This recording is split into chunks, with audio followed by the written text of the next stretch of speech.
Hello दोस्तों, कैसे हैं? उम्मीद है कि आप अच्छे होंगे और मैं दुआ करता हूं कि आप लोग अच्छे हो और अच्छे रहें।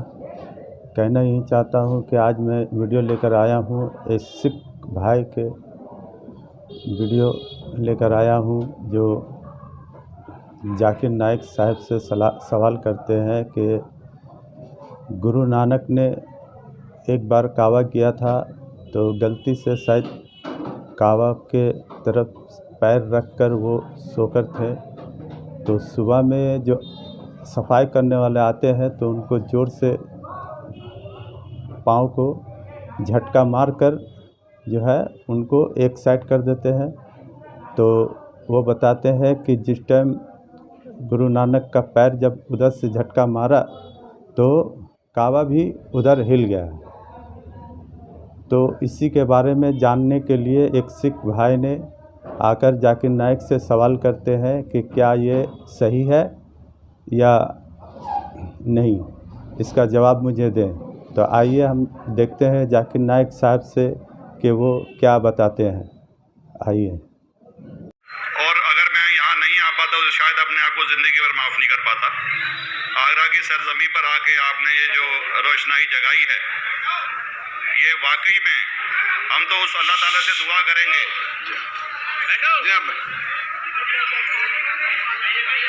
अल्लाह ताला से दुआ करेंगे कि आप जैसे 10-20 और नेक दिल और इतने पढ़े लिखे, इतने इंटेलेक्चुअल आदमी और पैदा करें, जिससे कि जाके आप भारत का कोना कोना, देश का कोना कोना रोशन करें। तहे दिल से स्वागत आपका। मेरा एक छोटा सा सवाल से पहले थोड़ा सा एक, हमारे भी गुरु ग्रंथ साहब के अंदर गुरु नानक साहब ने पूरी दुनिया का चक्कर लगाया, जिसके अंदर मक्का मदीना भी शामिल है।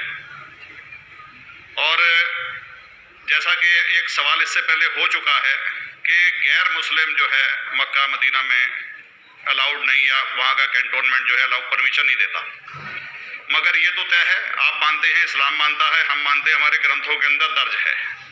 गुरु नानक साहब के 2 चेले थे, एक बाला और एक मर्दाना, एक हिंदू और एक मुस्लिम। मर्दाना की बहुत ख्वाहिश थी कि मुसलमान जब तक पूरा मुसलमान नहीं कहलाने का हकदार, जब तक कि वो काबा का दर्शन ना कराए, तो गुरु नानक साहब उसको लेके और काबा गए। हमारे ग्रंथ के अंदर जो दर्ज है कि जब वो वहाँ पहुँचे, उन दिनों बहुत लंबा ये किस्सा है, 1 साल लगता था, और वो रूट सारा उसका वर्णन है। और वहाँ जब मक्का, जो मस्जिद के बाहर साथ ही एक दीवार थी जहाँ पर के भारत के जो मुसलमान दर्शन करने जाते थे काबा के, वो उनको वहाँ ठहराया जाता था। वहाँ की देखभाल जो करता था वो मुल्ला जीवन करता था। जब गुरु नानक साहब अपने चेलों के साथ में वहाँ पर पड़े थे, तो सुबह जब मुल्ला जीवन वहाँ की सफाई करने के लिए आया, तो उसने देखा गुरु नानक साहब के जो पैर थे वो काबा की तरफ थे। वो गुस्से में चिल्लाया कि ये कौन काफिर है जो कि काबा की तरफ पैर करके पड़ा है, और उसने गुस्से के अंदर आके उनके पैरों को झटका दिया, दूसरी तरफ किया। तो हमारे ग्रंथ के अंदर दर्ज जो किस्सा है उसके अंदर ये है कि काबा भी उस समय हिल गया, जिधर गुरु नानक के पैर जाते थे काबा उधर मुड़ता था। तो वो जोर से चिल्लाया, ये कोई हजरत है, ये कोई औलिया है।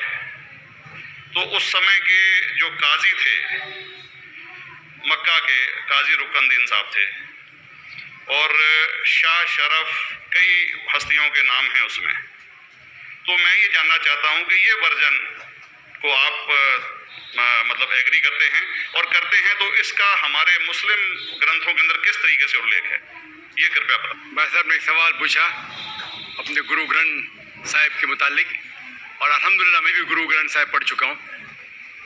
और जिस तरीके से, क्योंकि वक्त मुख्तसर सा होने की वजह से मुझे वक्त नहीं मिला कि गुरु ग्रंथ को भी कोट करूँ। आपका सवाल का जवाब देने के पहले मैं आपसे ज़्यादा चाहूँगा कि इवन गुरु ग्रंथ की किताब पढ़ेंगे आप, ग्रंथ जिसे अधिग्रंथ कहते हैं, और कोई सिख से पूछेंगे कि खुदा का तस्वुर क्या है, सबसे बेहतरीन जवाब कोई सिख दे सकेगा, वो आपको कोट करेंगे जापूजी, जो गुरु ग्रंथ साहिब अधिग्रंथ के सबसे पहले चैप्टर है, सबसे पहला श्लोक, जिसके कहते हैं जापूजी, जिसके मानी है कि God is true, he is only one, he is not begotten, and is free from fear and want. क्योंकि मैंने अंग्रेजी में पढ़ा हूँ इसलिए मैं अंग्रेजी में उसे कह रहा हूँ कि खुदा एक ही है, वो हक है और वो न किसी को जना है न किसी को जनेगा, और वो इमॉर्टल है, ना कभी मर सकता है। और इसको सिखिज्म में जो खुदा को कहते हैं Omkara, manifest form is Omkara and unmanifest form is एक ओमकारा। और कई इसके एट्रीब्यूट्स है, मिसाल के तौर पे परवरदिगार, अकल, और उसे रहीम कहा गया है, Wahe Guru as one God कहा गया है, और it is strictly against idol worship and अवतारवादा। भाई साहब का सवाल था कि उनने ग्रंथ में पढ़ा कि गुरु नानक साहब मक्का के और उनका पैर काबा की तरफ था और कोई मौलवी ने पैर को हिलाए और काबा हिल गया। क्योंकि ये age of science and technology है, अगर कोई चीज़ जो किताब हजारों साल पहले लिखी गई है, 10,000 साल या 4,000 साल, तो शायद उसके बारे में हिस्टोरिकल रिकॉर्ड मिलना मुश्किल है। हालांकि इवन जीसस का इसके बारे में 2000 साल हिस्टोरिकल रिकॉर्ड है, क्योंकि सिखिज्म जो एकदम नया मज़हब है, जितने मज़ाहिब के मुकाबले हिंदुस्तान में नया है, कुछ सैकड़ों साल पहले 15th सेंचुरी में, towards the end of the 15th century, Guru Nanak साहब जो पंजाब के थे, ये मज़हब तो कायम हुआ। हार्डली 400-500 या 400-500 साल।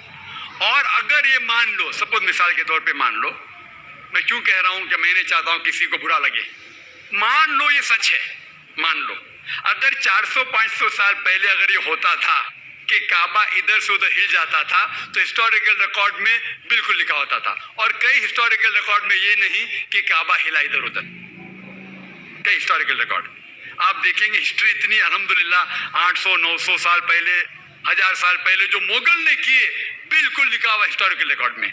तो ये कहना कि गुरु नानक साहब वहां गए और काबा हिल गया, ये बिल्कुल साइंस के खिलाफ है, क्योंकि साइंस में कोई भी रिकॉर्ड नहीं है, वहां के देश के रिकॉर्ड में कहीं भी नहीं कि काबा हिला। तो इसलिए हम कहते हैं कि हो सकता है ये गलती से किसने लिखा होगा, न कई किस्से कहानी। ये मैं तस्लीम करता हूं कि गुरु ग्रंथ साहिब में कई चीजें सही है, हक की बात है, लेकिन ये तस्लीम करना कि काबा हिल गया, ये बिल्कुल साइंस के भी खिलाफ है, साइंस के खिलाफ है, और इस्लाम में भी ये नहीं है। लेकिन ये कहना कि कोई गैर मुस्लिम जा सकता है, मुमकिन है, चुपके से कोई गया तो हो सकता है, वो भी जवाब।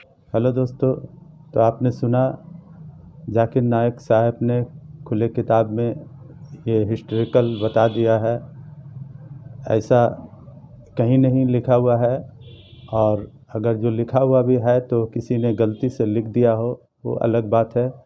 लेकिन गुरु नानक जी बहुत हक के आदमी थे, बहुत ही ईमानदार और बहुत ही समझदार थे।